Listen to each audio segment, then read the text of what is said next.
There was no push for the top 6 at Pittodrie. In fact, it was a relegation battle between Aberdeen and Ross County, the two teams furthest north in Scotland. And it's Aberdeen that went north up the table when they picked up a 2-1 victory. Welcome back, guys, to Fog Football. Aberdeen got the win. They got a much-needed 3 points. Whether they deserved it or not is very debatable. Ross County kind of gifting them the opening goal there. I say kind of. I mean, they even gift-wrapped it and put a bow on top, really. It was an Easter present coming a few days early. I was going to say Good Friday. No, it was Good Saturday. There's no word for Saturday. You've got Easter Monday. Bad Saturday in terms Easter of bad Sunday. maybe. Good Friday. Shite Saturday for Ross County. But I think this highlights how bad Neil Warnock was. I think it's got to be called out. That guy was shite. That has to go down as one of the worst runs in managerial. I mean, in recent memory, that's as bad as it'll get. I think Warnock walked before he got sacked, because I do think that if Warnock was still at Aberdeen, I don't think they'd have picked up the results that they have recently. Yep. I mean, since he's left, they've picked up 2 wins against, I know it's not world beaters, Motherwell and Ross County, and I know Aberdeen have been very fortunate in both of those games to get the wins, but they've won. They weren't getting anything with Neil Warnock there. I would say, I mean, I'm not going to say it's as bad as Pedro at Rangers, but it's not far off it. Probably not, but I mean, Aberdeen were already in a pretty poor decision when Neil Warnock came in, so that, you know, I kind of. Well, I forgot Rangers were brilliant when Pedro came in. Anyway, let's talk about the game. Neil Warnock's done. Willie Miller was blasting him on what do you call it, BBC Scotland radio at 3:00. He was absolutely going through him, saying it was a deplorable decision to bring him in. And it just shows you, like, if he didn't step away in inverted commas, what would Aberdeen be doing right now? Probably looking for a championship spot, but it's alright people saying that with hindsight though, but when he came in, people were hyped about it, and people were like, third place, it challenge the old firm next year. I mean, what? No, yeah, I never understood the hype behind it. See, for me, I always thought it was going to end in disaster, and I said that. I said, like, you know what, I hope I'm proved wrong. I'd like to see the guy do well, but for me, he's 75, hasn't really had a successful career. Yeah, he's got a lot of teams promoted. He's also took a lot of teams down. He also got a lot of teams not promoted. For me, he's like your run-of-your-mill average English manager where he just gets recycled from job to job to job. And I think it was just a fact they thought someone that had been in the Premier League and Championship for like decades was coming up to Scotland and they would take the league by storm, because Scottish football gets no respect, and he's just expected to come up and dominate and win and take Aberdeen up the table. And it didn't happen. What he did was he took them further down the table. But now that he's gone, the interim manager, whose name is completely... I think it's something Levin, isn't it? Alright, Peter Levin. I think it's Peter Levin, isn't it? Pretty sure it is, aye. Peter or Kenny. Anyway, he's done a good job. That's 2 wins now out of 3. Peter Levin. That's his name. I do believe Aberdeen now will be safe. Jack, we're safe.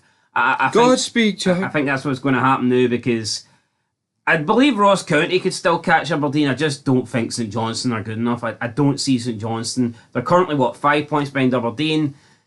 I mean, I wouldn't be surprised if St Johnstone don't get 5 points from now to the end of the season.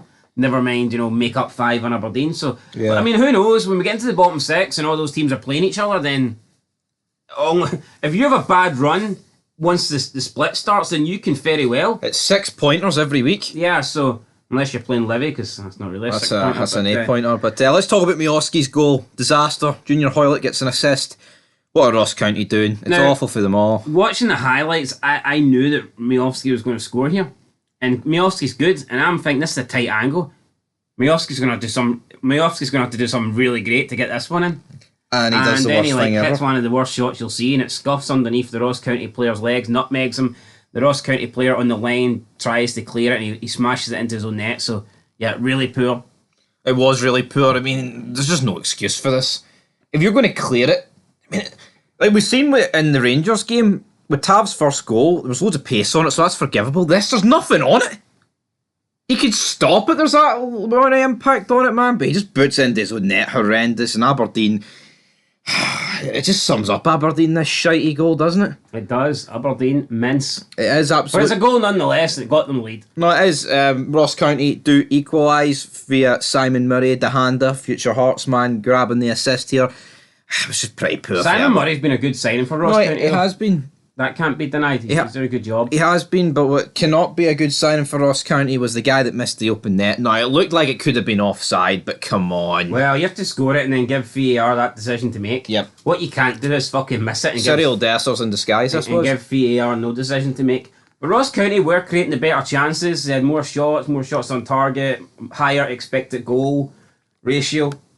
Just Ross County were the better side, and Aberdeen looked like they were going to be lucky if they could hang on for a point. Yep. Pure 11 looks like Stephen Mill, but Duke, he got booked for diving. Was it a dive? I think there was a bit of contact, but again, that just proves that his reputation got the better of him here, and the referees. I don't really feel sorry for players that get booked due to their reputation if they've earned that reputation. Yeah.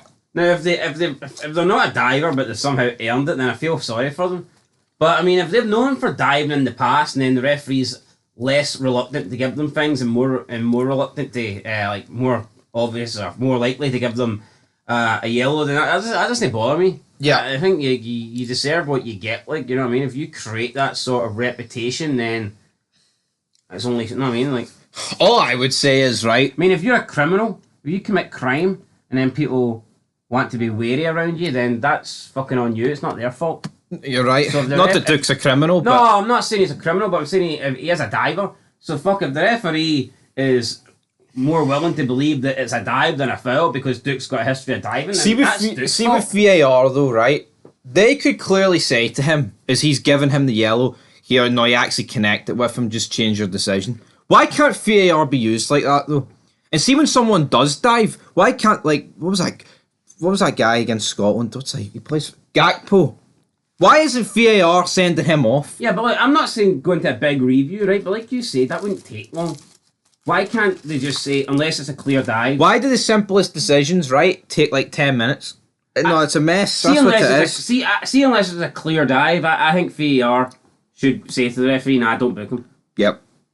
I get it. See, when it's goals or penalties or like reds, they want to make sure it's right, so a wee bit more time. But when it comes to a yellow, which they don't actually, but they don't even go to VAR for you. It's a mess, man. I think they should just be quickly like, nah, look, there wasn't enough in that really to call it a dive. Just don't give them it. Like I get it. We don't want to re-referee games, but for the sake of a couple of seconds here, yep, it could be easily saved. But talking to Duke, he set up McGrath, and this was pretty awful for Ross County again here. It was just in the box. He's fine. 2-1. Good night. I mean, it's a win for Aberdeen. Did they deserve it? No, but look, I mean, the season they're having, I think the last thing on their mind is deserving victories. I think they're just happy to get some victories on the board. As long as they beat Celtic in that wee cup semi-final. Well, yeah, that's probably the only game they've got meaningful left. Yeah, they're what? I believe Aberdeen are 6 points behind Dundee, but the goal difference is really poor. They're 5 behind in goal difference. Even if they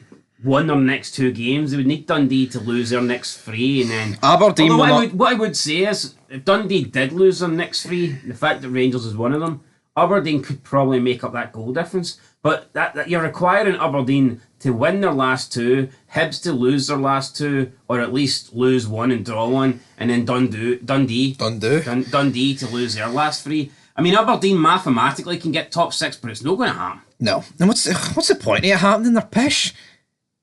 Honestly, Aberdeen are shite. They're not going to finish better than 8th. And whoever gets that 6th spot, I mean, you're not getting European football. You're not catching St Mirren or Kelly. So anyway, guys, that's it. Aberdeen won. Don't think they deserved to win. Bit lucky. Ross County have been on really good form, really good run. As of late, it came to an end today, but I think they'll be fine. I don't see them going down. For me, it's going to be St Johnstone in that 11th spot, and I'm not convinced that I wouldn't say St Johnstone are guaranteed by any means to stay up in the league next year. Anyway, guys, that's it. Beanfog Football. We'll catch you in the next one. Leave a like, leave a comment, subscribe, and peace. Peace.